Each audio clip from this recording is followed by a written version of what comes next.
Hello, everyone, and welcome along to the big match preview. West Ham face Newcastle at St James's Park with a chance to us to extend our decent run of form.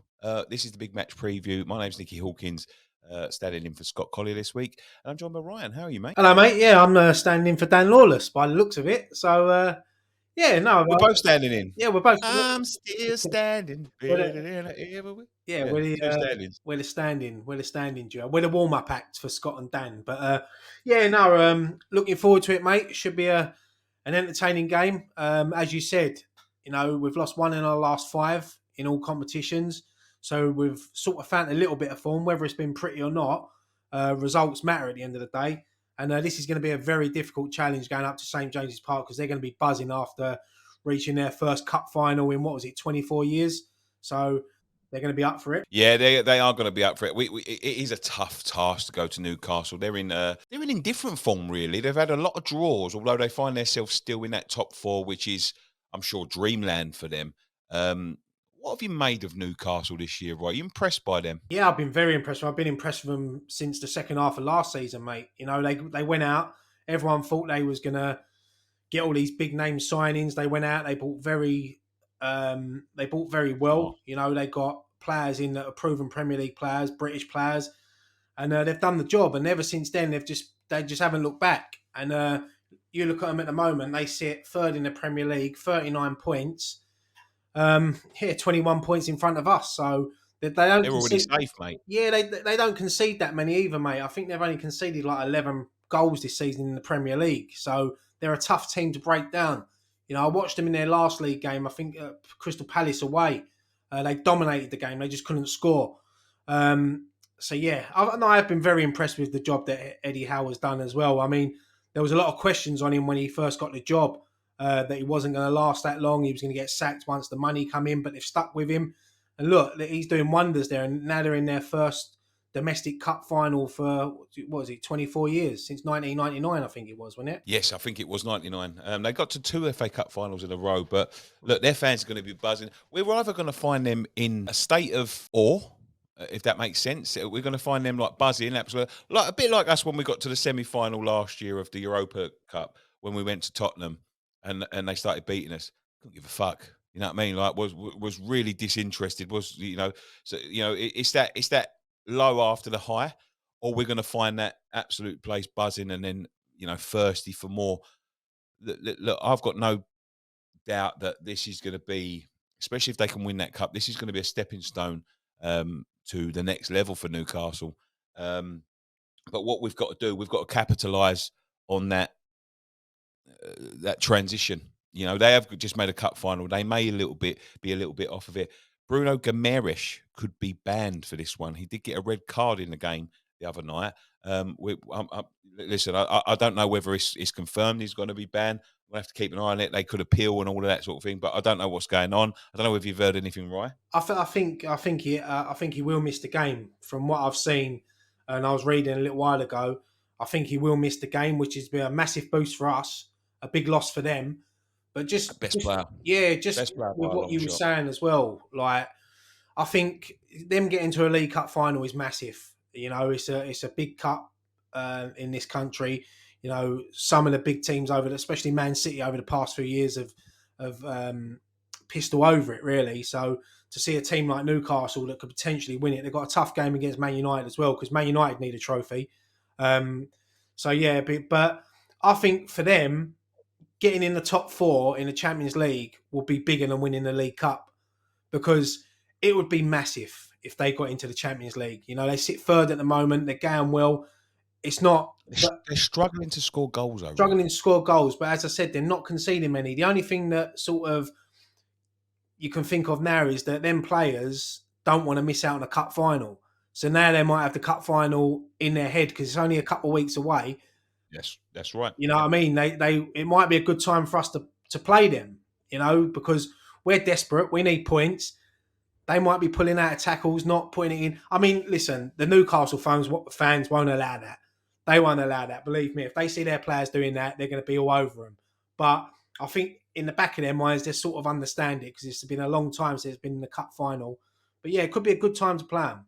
But as you Could said, be, mate, yeah. he's a massive loss for them. Let's talk a little bit about our form. We've lost one game, which was against Wolves in five. Is that a little bit of a dubious, made-up stat? Because the last four, let me tell you, the last five is Wolves, Leeds, Everton, Brentford, who was a very much changed Brentford, and Derby. I'm not going to argue against it because it is, on paper, it's a decent run of form. Although I think these are the games, right, that are going to be the test for us, and to see, if we have picked up form. I'm not exactly expecting a win at Newcastle, but I want to see a better performance. Yeah, this is the biggest test out of them in the last 5 games, because we've got to show that we can go toe to toe with these teams and start picking up points against these teams. But yeah, as for the latest form, I mean, look, you can only beat what's in front of you, and I think that, bearing in mind, before we got that win against Brentford in the cup, we hadn't won for a long time, so to go to Leeds and get a result, a point, was a great point in the end. It should have been all three. Wolves was disappointing, worst performance I've seen all season, well, for a very long time. Derby the other night, I thought, it was a professional job. There was a lot of fans expecting us to slip up the other night. I see a lot of people on social media writing the Brentford game off when we got them. We got through the Derby game. Now we're slip up now. So you can only beat what's in front of you. I thought we played well the other night. I thought we played well against Everton as well in spells. So when you're down the bottom, as long as you're picking up results, it don't really matter how you play. I know a lot of people like to look at stats and look at possession. And I was telling Scott this the other day when people were going on about the Everton game. I spoke to someone who ended up blocking me in the end because I sort of said to him, well, okay, if we had 90% possession at home to Man City but lost 2-0, would you take that? He went, yeah, because we dominated the champions. I went, well, that's what's wrong. That is Yeah, what's wrong there, because it don't matter how long you dominate games for. The only stat that matters is the one in the top corner. And as long as we're winning games and picking up points, moving away from the bottom of the table at the moment, that's all I'm worried about, mate. If you offer me a point now at St James's Park, I take it because it's a good point. absolutely. I would take it. I am going, and I'm looking forward to it. Newcastle's always a good ground to go to. I'm a bit envious of them, because of the position they find themselves in after being in a very similar position to us. Mm. We was there last year. They're going to be there this year. Um, Listen, I think the points are just the important thing. As I said, like, I want to see. It's not necessarily I want to see a good performance, right? But I want to see some heart and playing like they care.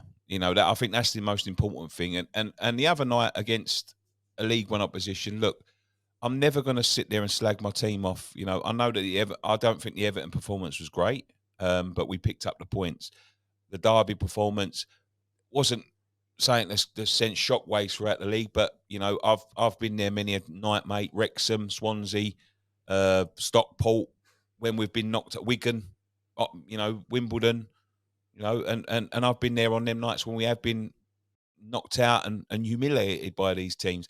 So you've got to have a certain mentality, and I think we made Derby look what they are. They're a team that's been in good form that hasn't lost a game since October, and we made them look an average League One side compared to a Premier League side.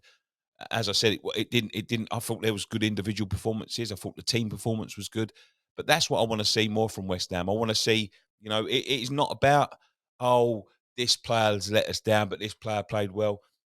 They should be playing together. I want to see more team based performances. More, I don't care who's scoring the goals. I don't care who's clearing them off the line. I don't care if it's Declan Rice or Thomas Suchek. I'm not going to sit there and slag Antonio off if he scores that trick and just say, well, he's shit and he's just done it. I'm not going to do that. I, they win together, they lose together, and I want to see a more team-based performance and a bit of heart and passion put into the performance. That's what I want to see. Yeah, no, I agree, mate. And I think that now David Moyes has sort of set his team out that he wants to play that three at the back with the two wing backs. I think now that if he can get that settled, I know that Zuma's going to be missing this week, who's a massive loss. Obviously, Dawson's gone now. We never replaced him, but Aguero, Bonner, and Kera, who played the other night, I thought he looked all right alongside Bonner and Aguero. So. Yeah, it's about getting a settled team, and I think Bowen's found a little bit of form. He's At the doing right well, time. yeah, at the right time. I mean, Antonio the other night, I know it was against League One Derby, but I see glimpses in the Everton game as well, because obviously he set up the second goal for Bowen that day. I see glimpses of Antonio. He had his little wobble where he didn't know whether he was going to be at the football club. The transfer window's shut now, so whatever's gone on's gone on. We've just got to get on with the group of the players that we've got and hope that they will find a bit of form. David Moyes can get them playing right, winning games, picking up points when we shouldn't be picking up points. Like, let's be honest, Newcastle were favourites, on Saturday, but us going there, we might upset them. What's the team you want to see go out there, right? What is the team you would pick um, to beat Newcastle? And get involved in the comment section down below. Give me your team. At the moment, mate, I mean, the sort of team picks itself with injuries and that, but I've gone for Fabianski back in goal.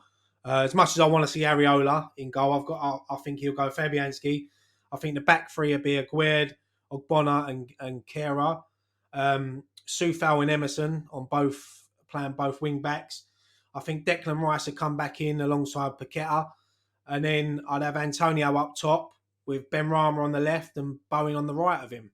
So I think there's not much I can really change in that sort of team. I mean, he could maybe go Suchek on Saturday.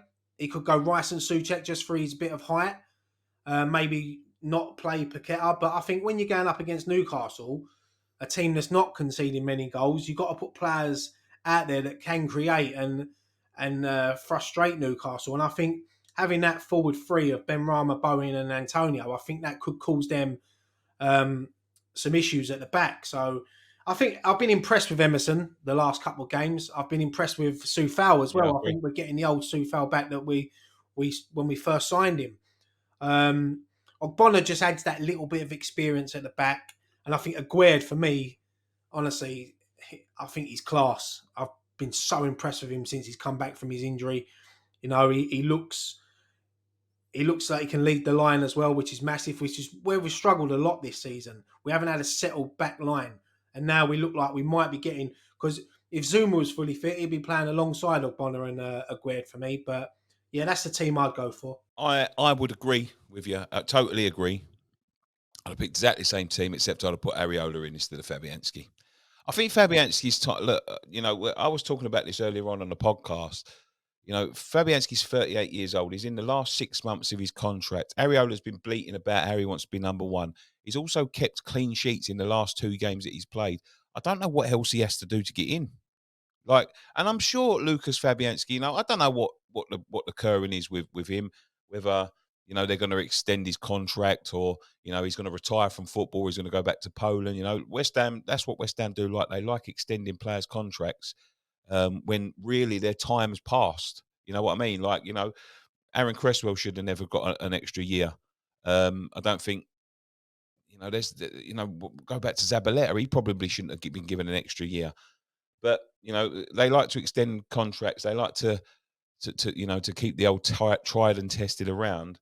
But he's got to be our number one now, right? Honestly, I'm so impressed with him. His distribution's great. He's assured.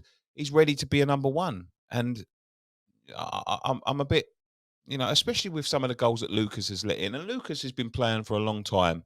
And Lucas is one of them players, I think, that if his time came to an end and he was sitting on the bench for the last 6 months, I don't think he'd mind, because I'm sure he's enjoyed his time. We've certainly enjoyed him, but it's time for a change, in my opinion. Yeah, I totally agree, mate. I've been calling for it for a few weeks now for Areola. I think it's about time he gets the number one jersey, starts for us. Um, I think Fabianski will be a brilliant backup goalkeeper to have, especially in the European games. But yeah, no, Areola, I can understand his frustration as well, because he signed for us in the summer on a permanent deal. We had a great season last year when called upon. I can think of 3 or 4 world class saves that he pulled off. That one against Seville at home. Yeah, it got us to the semi-final, mate. Yeah, Let's be honest. he's been great for us. He's never let us down. He's had a couple of dodgy moments where he's give away penalties, but what goalkeeper don't? You've got to commit Yeah, yourself, and once you're committed, you can't do anything. But No, look, Fabianski's been a great servant, but yeah, I'd love to see Areola start on Saturday, but I just think he will go with Fabianski. Just be a bit loyal to him. Right, let's go out on a whim, right? Give me a score prediction. I hate these sort of games. I hate these sort of games predicting them. I mean, with the form that Newcastle were in under the lights at St James's Park, it'd be a difficult place to go. But I think, look, what I've seen over the last few weeks has given me a bit more confidence than what I felt just before uh, the start of the new year. So, look, if you offer me a point now, I take it. I'm gonna go for a very entertaining 2-2 draw. I'm going to go for a win. I'm going to go for a win. I reckon we are going to come out there with a 1-0 win. I'll take that. I'll definitely take that, mate. You watch, we'll be sitting here on Saturday night. Newcastle United 4, West Ham United 0. Yeah, but I won't be surprised. That's it. But no, I'm going to say we cause a shock. I don't think it's going to be one of them ones where I'm definitely not. If any Newcastle fans, I'm not confident. I'm just hopeful. But I've got a sneaky feeling that this is the week where we steal one.